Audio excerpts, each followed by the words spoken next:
your host, Bill Reel. Welcome to another episode of the Almost Awakened podcast. I'm your host, Bill Reel, and grateful for this chance to spend time with you. A bad decision, and we grounded her, and we told her she couldn't go anywhere, and that she needed to have a conversation with me. And the other night, she comes into our room after she gets off work, and it's late, and she comes in and she's ready to be accountable, which is something she's struggled with throughout her life, is to just own her behavior and to be accountable to it. And so she came into our room and we had this long conversation. Really good. One of the best conversations I've had with this particular child. And we sat and we talked about how hard it is to be a human being. And I want to play a little bit of audio here from Ram Dass. Maybe I'm saying that wrong. I think that's how he says his name. He is a American spiritual teacher, psychologist, and author. He was born Richard Alpert. He became a disciple of Hindu guru Neem Karoli Baba, who gave him the name Ram Dass, meaning servant of God. And Ram Dass is one of these, if you're out in this almost awakened space and thinking about the kinds of things that we talk about in this podcast, you may have heard his name and maybe you're extremely familiar with him. But I want to play a little bit he's since deceased, by the way. He died back in December of 2019, so somewhat recently, just late last year. And which wasn't all bad considering how 2020's gone. He may have checked out right at the right moment. But he was, I think, around 80 years old or so. And I want to play some audio from him, and somebody asked him the question about how to love yourself. And his answer brought up a lot of thoughts within me of things that I've been talking to with my daughter and trying to help her understand better what it means to be a healthy, responsible, growing human being. And it brought up, there's lots of little tangents here, and so I hope that you'll be patient with me as we kind of run through some of these. But first off, as a kid, right, as a kid, you don't recognize, you see your parents. I remember seeing my parents, and I have good parents. My mom died last year from cancer. My dad is still really healthy, alive and well. But I had really good parents. And my mother and my father loved me. They spent time with me. They gave me attention. They modeled what I thought was relatively healthy human behavior.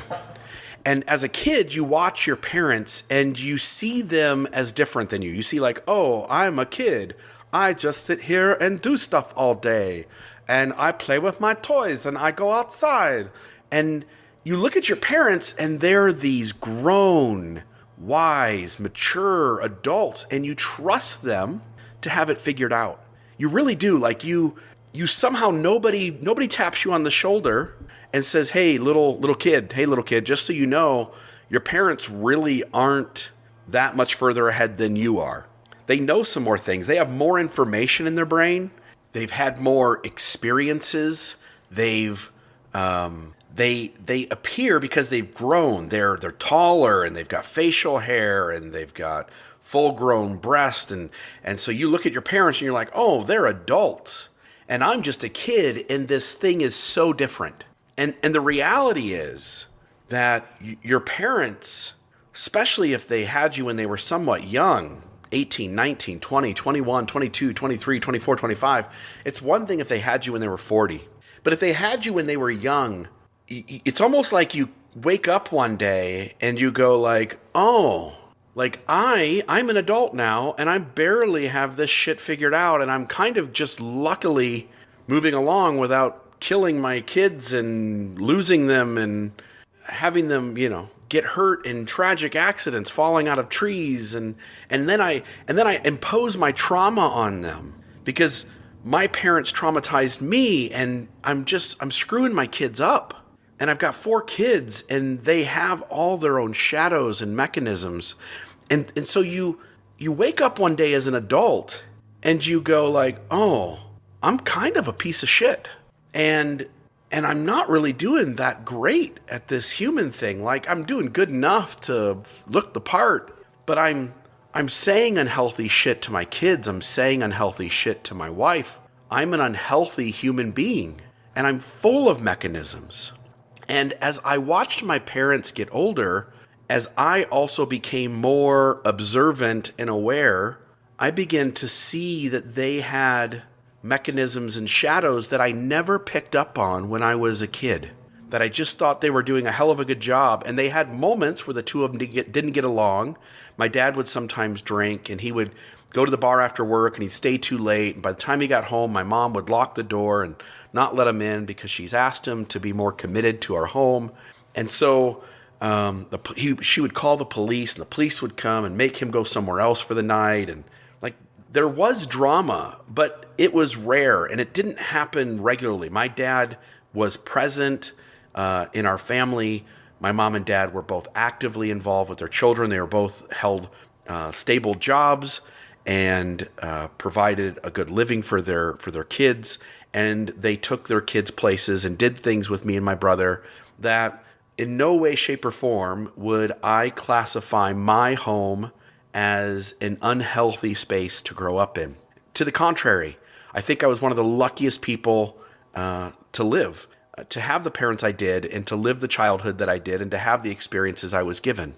I think in a large part, they have contributed to who I am today.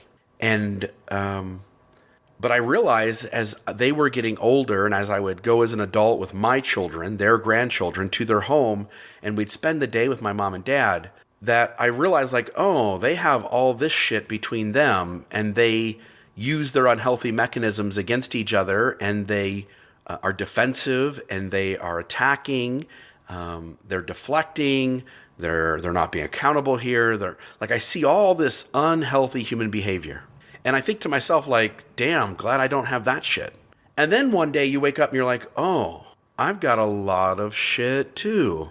And over the last year and a half, I've had to sit with my wife, who I have at times caused lots of trauma to, and begin the process of owning it. Because in the first half of life, I wasn't accountable to it.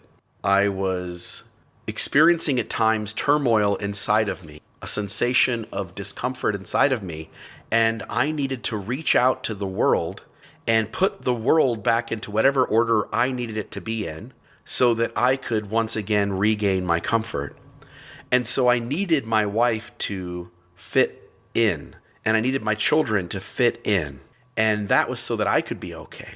And at some point when you start to awaken, you begin to sit with yourself and you begin to go oh, I'm a piece of shit. I'm a piece of shit. I cause harm. I'm not treating the people I love in such a way as to give them a safe space to grow up and to be them. And so with that introduction, I want to start playing Ram Dass, and then I'll jump in here from time to time and just share some thoughts that came up during this, and hope that each of you can make some connections with this too. Ram Dass, Yes. how can we love ourselves more, please? Instead of the term, how can we love ourselves more, I'd like to ask, how can we accept ourselves more?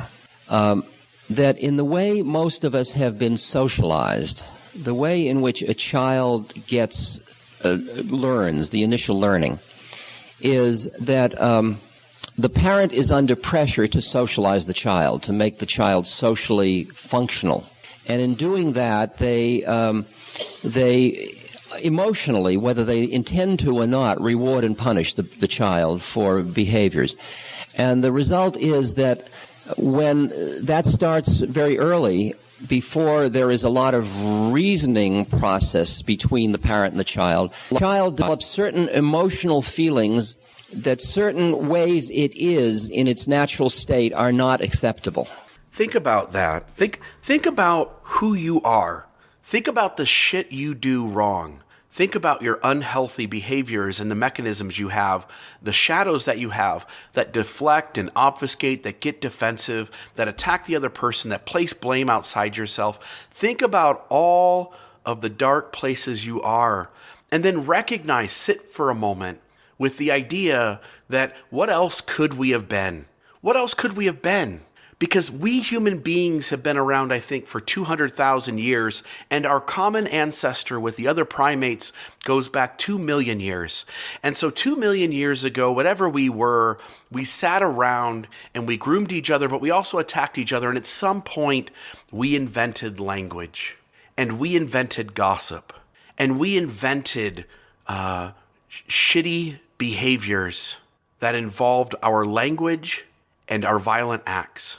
And as we used language, by the way, the best surviving groups, the ones that continued on and are in our family tree, if we go back far enough, are the ones that collaborated together in the largest groups possible, because those are the groups that survived. And in order for the largest groups possible to survive, the individual's healthiness wasn't paramount. What was paramount was the cohesiveness of the group unit and working together. So the idea of putting shame on someone for not performing, the idea of embarrassing someone, of gossiping about someone when they don't keep the communal rules, and the need to have rules that fit the collective, even if they don't fit a large portion of the minority. Because every human being is different, so different.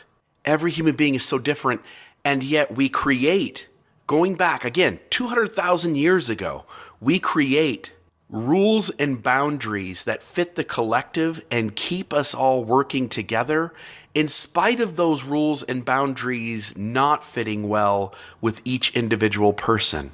And so when you have an individual who doesn't fit the mold because something about them and their expression is different, then the rules of the community deem that we embarrass them and we shame them. And so what Ram Dass here is saying, and I'm trying to say his name right here, Ram Dass is saying is that you were under pressure to be socialized. And we've been doing it for hundreds of thousands of years, that our collective tribe, the human tribe, and as we've split off into all different kinds of tribes within that, under that umbrella, we have under pressure.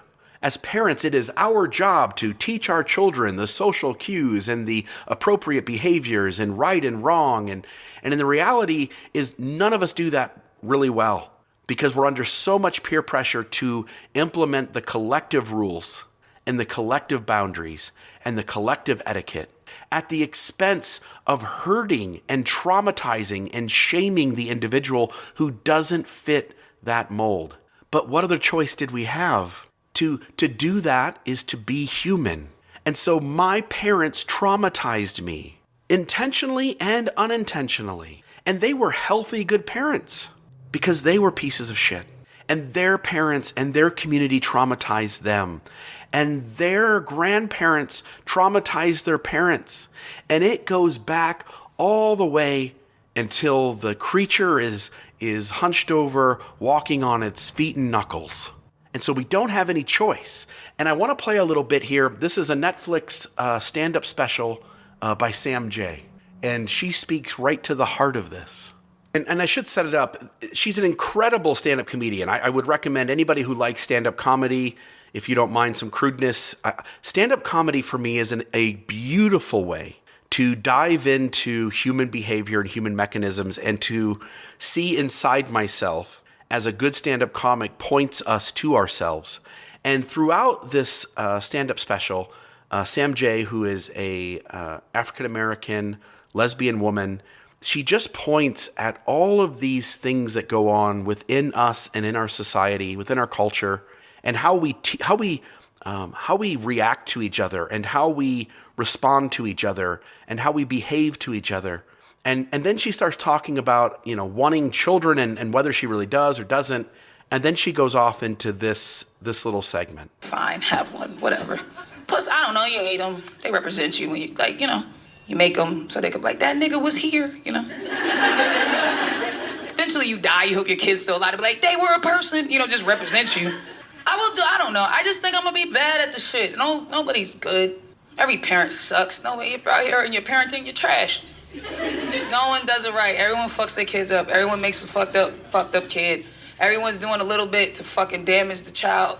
Because you were damaged, so how could you not pass on the damage that was given to you? It's just impossible. But you just keep enough of it. Like, I could really fuck you up, but I'm only fucking you up a little bit, because there's a lot that could go wrong, because I'm really fucked up, you know? And then you cuff what you can. But everybody's doing a shitty job. Everybody. The only way you know, like, you're doing an all right job is if your kids never tell you were shitty, because then they loved you and you raised compassionate kids.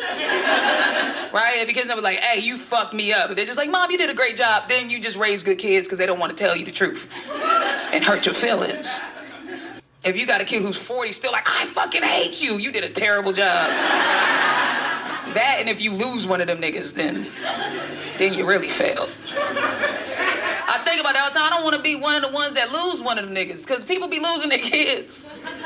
You lose one at a store, bitch, you suck. Shit. But I know I'm gonna be bad, because no one does this shit right. Everyone fucks it up a tad. No one trusts their parents. No one in here fully 100% trusted their parents, because you seeing your parents do fucked up shit. You've heard them have fucked up arguments, you know? You've seen their lives be in shambles when they thought they were keeping you from their lives being in shambles. They were trying to have those late night conversations, which is for a kid like 10:30 at night. That's when parents think it's time to talk for real, because they're dumb. It's like, no one's asleep at 10:30, you idiot. You're not asleep at 10:30. Everyone's wide awake. They're like, now's the time to talk about it. Get down to the bottom of shit. Everyone's heard their parents yelling about some bullshit like a $99 cable bill. How are we gonna pay this? Your mother sucks. What is my house? I can't trust anyone in this motherfucker. Because parents like to present it like they got everything together. That's the problem. You don't gotta lie. Stop coming like you got everything. You're not good. Most of you start 30 when you start. I'm 38. If I had a kid at 30, that nigga be dead. You don't know what the fuck you're doing. Just be honest. Just go, hey, I don't know what I'm doing, but I'm gonna try to keep you alive. And sometimes I'm not gonna be able to, so look out for yourself, little nigga. And so how can we be great at this thing? What chances do we have to just be really good, healthy, wise, happy human beings when so much trauma has been handed to us from generation to generation? And by the way, the science says that we store some sort of memory of the trauma that we receive in our DNA. And for those who are doubting that statement, I will leave links in the resource notes so that you can go read up on the studies that have been done that scientifically show when you study the behavior of children born before and children born after certain traumatic events happen, and how we now know that on some level when we experience hard stuff, some memory of that experience is stored in our DNA. So how could we get it right? We're just all fucking it up. We're all messing it up. We're all imperfect people who have been handed down instruction from other imperfect people, and so much trauma. Like even the healthiest of us, so much trauma in our lives. Back to Ram Dass. And the result is some feelings of unworthiness or inadequacy or something in most human beings as the result of socialization. Very few people ever come through socialization unscathed in some way or other. I mean, that's not an unfair statement, I don't think. So in a way you could see that ego or personality is in a way built upon, and that's where Freud understood it. He saw that the repression of id, or impulse life, because of the way the society has to deal with a child's impulses to get it to be socialized, usually is left with a feeling that somehow I'm bad. I have these things that are not acceptable. And so then you build this social structure, and often what you end up with is a personality that's constantly looking to the world and other people. Do you approve of me? Do you like me? Am I good enough? Am I acceptable to you? And have I achieved enough? And you get an A for effort, and you feel good. And if you don't get the A, it's not like you feel nothing, you feel bad. And it's as if the baseline is negative, not zero. Do you hear the issue that I'm talking about? Now, so that you're constantly using your life experiences as a way to disprove a basic negative feeling about yourself. That's a very, very common thing in social structure and in human development, in ego development. Now, so many psychological systems, like Freud's system, for example, works primarily with negative going to zero. That's the domain that you work with. Right behind that is where the spiritual dimension begins, and that's a part that looks at the universe and just sees it as it is. It doesn't see when you've got a negative thing, the opposite. When you're trying to undo it, you could undo it by emphasizing the positive. Like if you don't like yourself, you could emphasize, "I love myself," which is how do we love ourselves more is the question. Or we could say, let's go behind love and hate and find a place where we merely acknowledge ourselves, where we just allow our humanity. And we hear that there is negativity in us, and there is inadequacy, and we allow ourselves. And the word that I have come up with, that I'm finding most comfortable to work with, is the word appreciation. That we come to just appreciate what is. It's interesting, the way I've looked at it, is that you go out into the woods, and into the forests, and you look at trees and you appreciate the trees. You don't say that tree is good and that tree is bad because one tree is fat and one is thin, or one is tall and one is short, or one is bent and one is straight, unless you're in the lumber business. For the most part, you just look at the trees and you appreciate them the way they are. They are what they are, and you can appreciate them. But the minute you get near humans, it's interesting that you immediately go into a judging mode. You come into better and worse. And you do that out of your own insecurity. You do that out of your own need constantly to be reassuring yourself. So you're saying that person is got more hair than I do, or that person is see, that's the one I picked. So I wonder why. That, or you go into you find dimensions constantly judging and equating. Am I as good as? Am I equal to? Am I as good a mother? Am I as beautiful a woman? Am I as effective a worker? Am I whatever it is, whatever dimension? And you get caught in constantly living in a judging realm. And if you start to practice seeing people as trees, I don't mean in the sense of just appreciating what they are, including yourself. It's just starting to appreciate yourself. Appreciate your humanity. Like when I'm Ram Dass, and I've worked on myself, and I'm supposed to be equanimous, loving, present, clear, compassionate, accepting. Oftentimes, I get tired, I'm angry, I'm petulant, I'm closed down. Now, for a long time, I get into those states, and I would feel really embarrassed because that isn't who Ram Dass is supposed to be. So I would appear like I was warm, charming, equanimous, compassionate, and there was deviousness and deception involved. And then I realized that's bad business because that cuts us off from each other. And I had to risk my truth. I had to risk being human with other people and realize that what we offer each other is our truth. And our truth includes all of our stuff. And the first thing I had to do was accept my own truth. I had to allow myself to be a human being. And I think that I was very helped by my spook friend, Emmanuel, who, my disembodied friend, who, when I said to him, Emmanuel, what am I doing on Earth? He said, why don't you try, you're on Earth, why don't you try taking the curriculum? Why don't you try being human? And I had always assumed the way to God was to deny your humanity and embrace your divinity. And then I realized that the way to truth might be through acknowledging the fullness of where I found myself to be, which was my humanity and my divinity. And not wallow in it, but acknowledge it. And not reverence it or judge it. Just appreciate it. Just allow it. Allow my humanity. Now I'm going to stop here just for a second, and then we'll play up the rest of what he says. But take this to its extreme. And there's truth, by the way. There's truth in this extreme. I remember interviewing a geneticist for another podcast a year or two ago.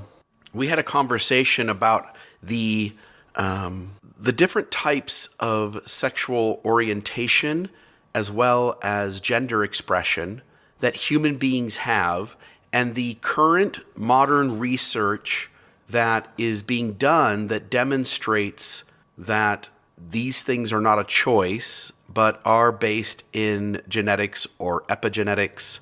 And I'll give one example, which is that, for instance, if you are the first son in a family versus the second son or third son, fourth son, the fifth son, the further down the line you are in the order of the children that your parents have, and you're a male. So if you're the seventh boy or the fifth boy instead of the first or second boy, your chance of being homosexual is statistically significantly greater. And it also applies, for instance, to finger length. If I think it's your ring finger and your index finger. If your ring finger is longer than your index finger, then you statistically have a higher chance of being homosexual as a male. And so we were talking about transgender, we were talking about being lesbian or gay, and the biology that's involved in that. And as we got to the end of the interview, I said, I want to ask you one more question, and maybe we keep this on the record, and maybe we keep it off. But I know that people who are opposed to homosexuality because of religion, that they tend to want to quickly move the conversation when you say, like, hey, it's not a choice, and these people should be allowed to live out the expression of their lives. The pushback is that, hey, Bill, I'm glad you want to allow these people space to be them, but that's a slippery slope. If we allow people to be them, then we'll have people having sex with children, we'll have people having sex with animals. And so I explained to the person I was interviewing, I said, this argument often comes up for me because it's the easy go-to for somebody who is holding their religion, and because their religion says there are certain rules in society, they have to find ways to bolster up that argument and to have enough evidence that they can maintain that conclusion in their own mind. And it's the ways in which confirmation bias and belief persistence work. And I said, that's the argument. They want to come in and they want to say, like, hey, that's a slippery slope. I said, let's take, for example, somebody who has an attraction towards children. Is it fair to say that that's also genetic on some level or epigenetic on some level? Genetic means that we can, that whether we can prove it or not, the connection is actually in the genes or DNA when the sperm and the egg meet. And epigenetics makes space that in the process of the egg and sperm meeting, and now you have a fertilized egg, which is this zygote, and as it develops into a baby, that all the processes that are inside the mother working, all the chemicals, the various degrees to which those chemicals are present, the various degrees to which the woman's body is reacting to this thing that's growing inside of her, that these processes can also cause variation in the child's genetics. And we actually know that this does happen. This is how we know some of these things in terms of the research going into about homosexuality, for instance, or someone being transgender. And the transgender research is much further behind, but with homosexuality, we can draw some of these connections.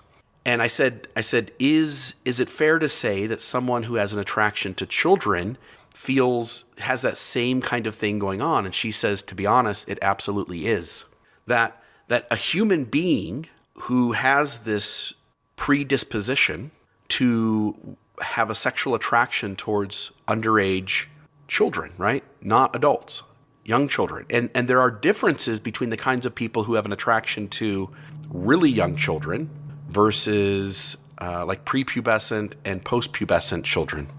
And she said, like, that's true. Like, that's real. And so these people have this predisposition in their personality, in their character, in their humanity. And I didn't include it in the interview because I didn't want to leave this giant elephant in the room at the end of the conversation that people could essentially use to marginalize further these people who are on the fringes, because there are rules in our society in terms of things like consent, or not manipulating, not coercing people, not inflicting trauma intentionally on another human being. And so there are ways in which to parse out one behavior from another and to label one as healthy and the other one as unhealthy.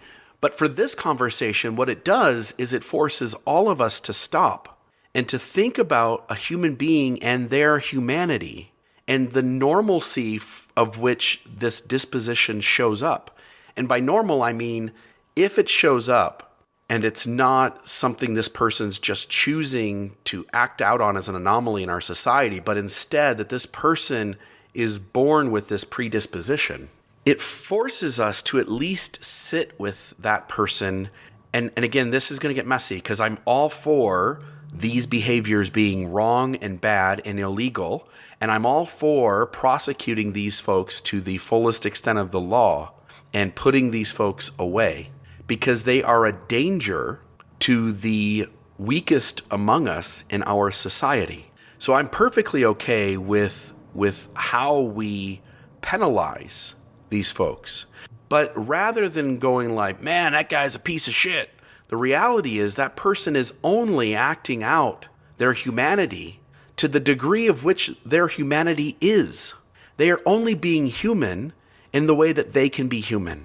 And it forces us, once you see them as like, oh, that's a human being who has this predisposition to this really deeply unhealthy behavior, then we all have to sit and wrestle with the kinds of judgments we make about other human beings who feel directed to live out their humanity in ways that are deeply unhealthy and different from the rest of us. I've never once had a thought about sexually abusing a child. I've never once had a push inside me to do some kind of harm.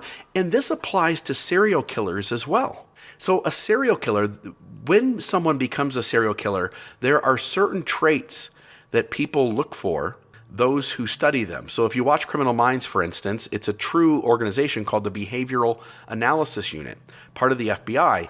And they study serial killers and try to figure out what makes a person into a serial killer.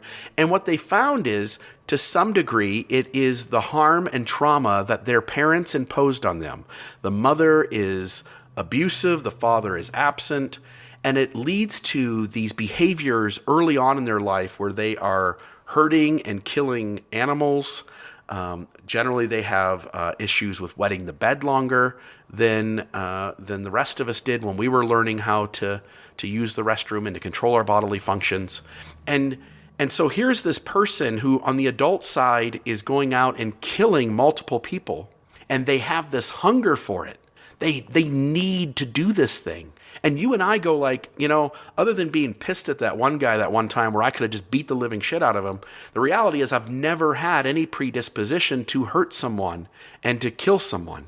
And yet this is their humanity. 200,000 years or more of trauma being imposed on each other has caused some of us to show up with deeply unhealthy behaviors, and because of our genetics, or because of the abuse that we suffer at the hands of our parents early on, we carry out lives that include deep harm and trauma to other humans.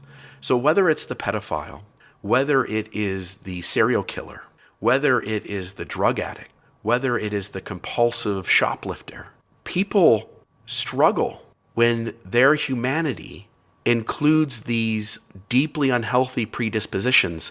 And it forces us to go like, how do we deal with that? How do we deal with a society that includes people who aren't choosing to do harm to others, but have this deep inner pull inside of them to do these egregious acts of violence and harm? And how do we, can we rehabilitate these people? And the answer generally is no. Can we solve the problem by, doing this or doing that. And the reality is no. And so certain extreme measures come into play, such as, say, castration for a pedophile. And even that is shown to not be completely effective. And so these people do need to be locked away, and they need to be locked away forever, essentially, when we as a society deem like, oh, they have this thing, and this thing is going to be a burden to them for the rest of their lives.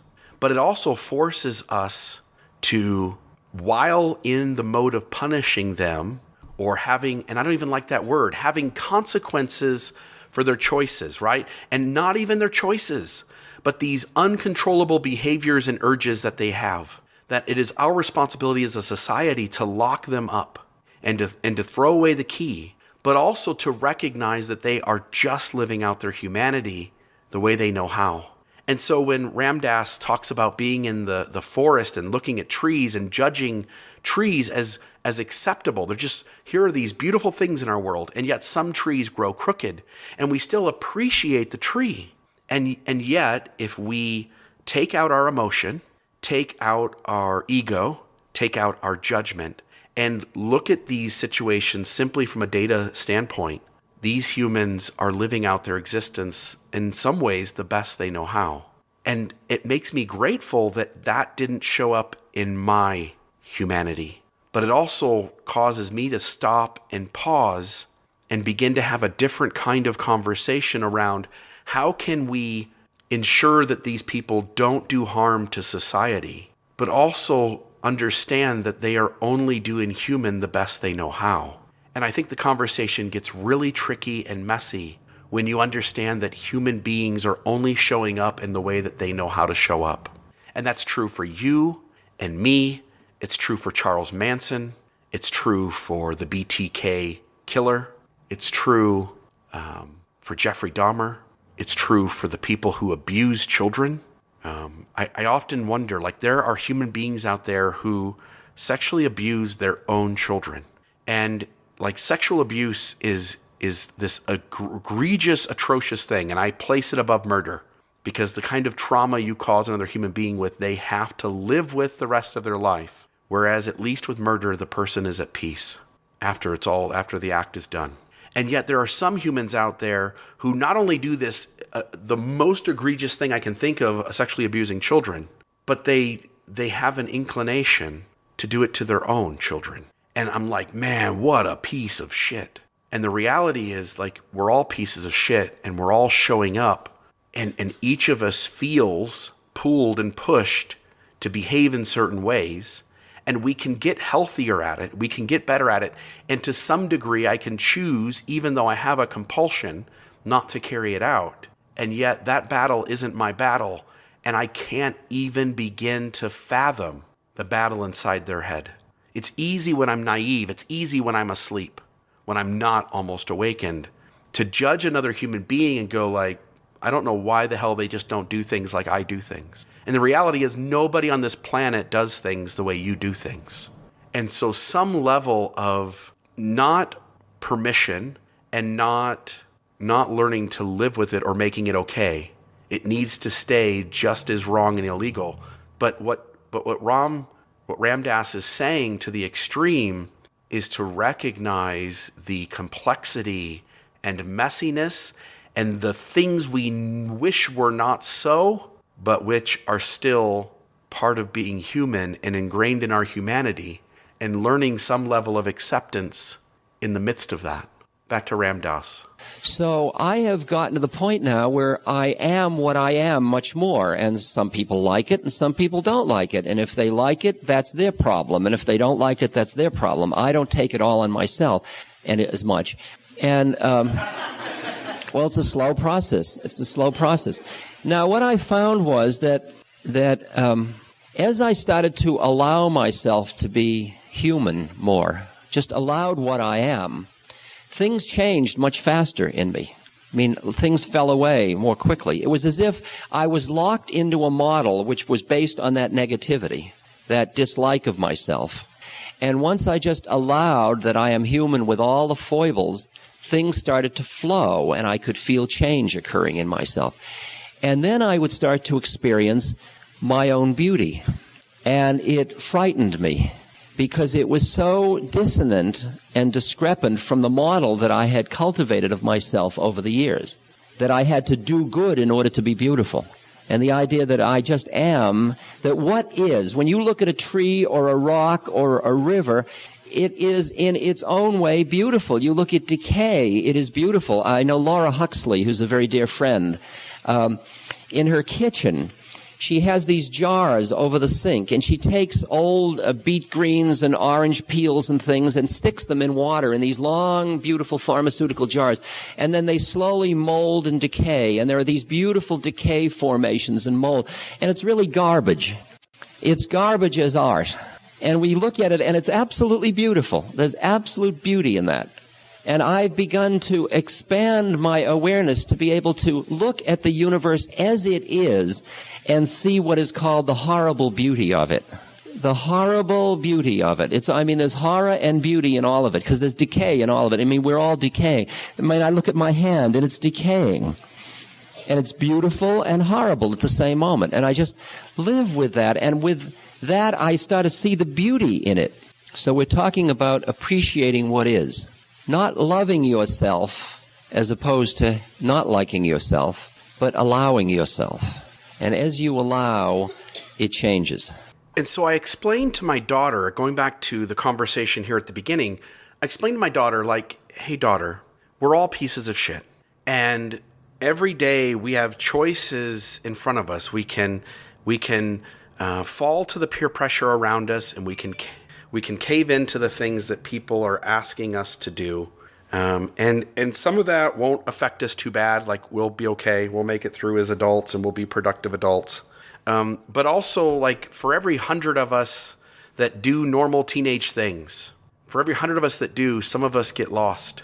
Some of us become drug addicts. Some of us end up getting killed in an accident of drunk driving or some other tragedy. And that my job as a parent is to try and give you space to have a normal, experiential growing up. And also my job is to try and keep you from falling off the cliff. And that as a parent, that razor's edge is extremely difficult. And I said, look around, all of the people around you, everybody is struggling to be human. And they're struggling with their own shadows and unhealthy mechanisms. And the best that we can do, daughter, is to begin to awaken and to realize that who we are and what we are and how we behave, and to begin to look inwardly at ourselves, because we can't be anything other than we are. But the moment you become aware of what you are, you open up the potential to be something different tomorrow. And as I look at who I am today versus what I was a year ago, many of my shadows and mechanisms have been significantly diminished, and they still show up. I can't get rid of them. But I can work at being a better me so that tomorrow they show up less than they did today. But in this moment, I can only show up as I am. But being aware that you're aware allows you a new possibility in the future.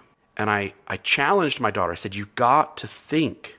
You've got to think about your thinking. You have to be aware of your awareness. And that's the key to the door of all of this potential and possibility. She that night accepted accountability for her mistakes. One of the things that happens is that whenever I tell this child, hey, you made a bad choice, I'm sorry, but now you're grounded, she responds back with, it's not my fault. This is what was going on. I was feeling sad. I needed to do this. I needed my friends. And I said, every time I come to you and I say, daughter, you've made a bad choice, there's a consequence, you make lots of excuses, and your excuses feel like a way to say, hey, Dad, back off, because if I don't do these things, worse things will happen. And I told my daughter, I said, daughter, what you're doing feels like you're trying to manipulate me in lessening my consequence. And I need you to be accountable for your behavior and for the consequence to stand, and you to sit with whatever the consequence is. And that night she came into my room and said, Dad, I've been thinking a lot about what you've been saying. And I tried really hard, because I'm normally in my own shoes, I tried really hard to put myself in your shoes and to see this the way you are sharing in terms of my shadow and my deflection. And I just want you to know that I think you're right. I didn't think you were right the day you were talking to me about it, and I was kind of reacting to that with emotion and ego. But as I sit with it, I think you're right. I think in those moments I'm trying to manipulate you into making a lesser consequence, which is amazing, by the way, for a 17-year-old to put themselves in someone else's shoes, to use their empathy and to lessen the vibration of their ego, and to move into a space where they can go like, oh, you know what? I think you're right. I'm doing this shitty thing. That is how we do shadow work. And part of it is recognizing that every human being is a messed up piece of shit. And I mean that in the nicest way. And the moment you grant an acceptance that someone else is just never going to do this human thing like you do it, then you begin to make space, safe space, and allowance for them to begin to sit with themselves and to unlock the door of the potential in their tomorrow too. Until next time. Please consider helping us keep this podcast alive by donating. You can do that by going to the website almostawakened.org. There at the top of the page, you'll see the donate button. Click that and send a few dollars our way. This takes lots of time and prep to do this podcast, but we're excited to do it. Help us keep it going. The outro music is brought to you by Dirty Heads, Sound of Change. You can email us at almostawakenedpodcast@gmail.com. You can check us out on Facebook at Almost Awakened. You can also find us on Reddit, Almost Awakened there as well.